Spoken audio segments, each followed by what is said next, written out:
Cerita Marsyanda sempat diperlakukan kasar oleh rumah sakit jiwa saat hilang di AS. Marsyanda terpaksa masuk rumah sakit jiwa di Los Angeles karena laporan temannya, Sheila Salsabila, ke kontak darurat Amerika Serikat 911. Marsyanda mengungkapkan kejadian itu membuat perjalanannya ke Amerika Serikat hancur. Dilansir Detik Hot, Marsyanda menjelaskan bahwa semua itu bermula ketika dirinya ingin menikmati waktu sendiri ke pantai. Lalu salah satu sahabatnya di Amerika Serikat tidak bisa menghubunginya. Saat itu Marsyanda memang memilih meninggalkan semua alat komunikasinya di penginapan. Saat kembali dari pantai, Marsyanda melihat ambulans dan 911 sudah menjemputnya. Seketika itu, Marsyanda diinterogasi dengan berbagai pernyataan untuk memastikan dirinya benar-benar baik-baik saja. Pertama ambulans, kedua ada 911 yang ujung-ujungnya rumah sakit jiwa, mental health facility. Di ambulans sama 911 mereka tanya, "Are you okay? What's your name? Sekarang lo di mana? Asal lo dari mana?"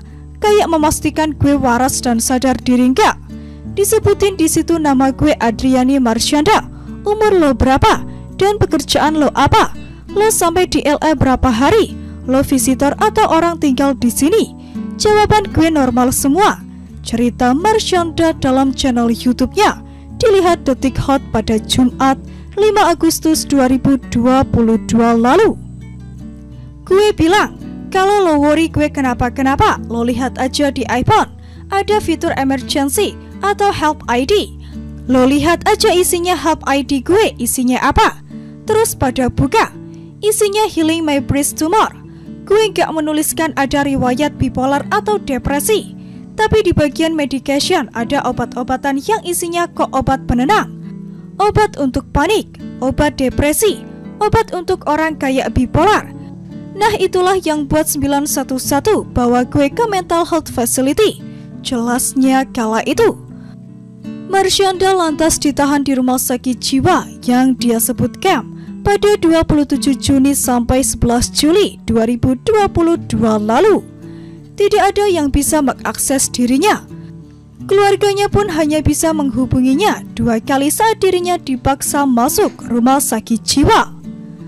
Jadi semua rencana sampai ada 3 webinar yang dimana gue jadi pembicaranya semuanya di cancel karena gue berada di rumah sakit jiwa tanpa gue mau, ungkapnya lagi.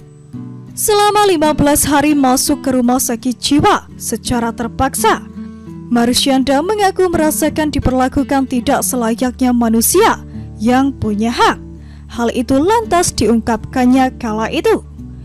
Gue selama di mental health facility, orang di penjara ditreat lebih baik daripada orang di rumah sakit jiwa.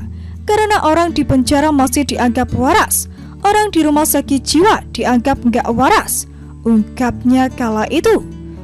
Gue sempat teriak-teriak, gue bilang, gue nolak minum obat ini karena gue mau menggunakan hak asasi manusia gue untuk melawan perintah kalian semua.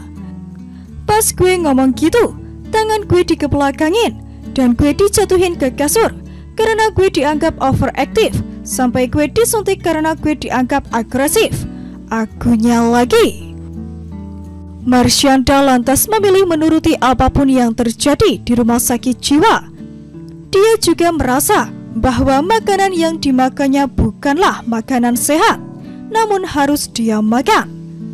Selama berada di rumah sakit jiwa di Los Angeles, Marsyanda hanya bertemu dokter seminggu sekali. Dan pertemuan itu hanya berlangsung kurang dari 10 menit. Bahkan dia baru merasa dimanusiakan ketika mengikuti grup session. Ada leadernya, baru di situ kita dianggap manusia. Pemerintah di sini, di Amerika, gak menghargai profesi kita sebagai nurse untuk mental instability. Akhirnya gue ngerti kenapa kita ditreat begitu, ucap Marsyanda lagi. Ingin cepat keluar, Marsyanda akhirnya berpikir untuk mengikuti semua aturan. Di sana Marsyanda banyak mengenal teman baru. Gue jadi berteman sama mereka. Gue jadi dikenal paling nurut. Karena ini bukan pertama kalinya gue harus masuk ke mental health facility.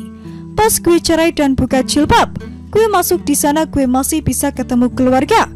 Di sini gak ada satu orang pun yang jenguk. Gue bingung, gak tahu harus gimana.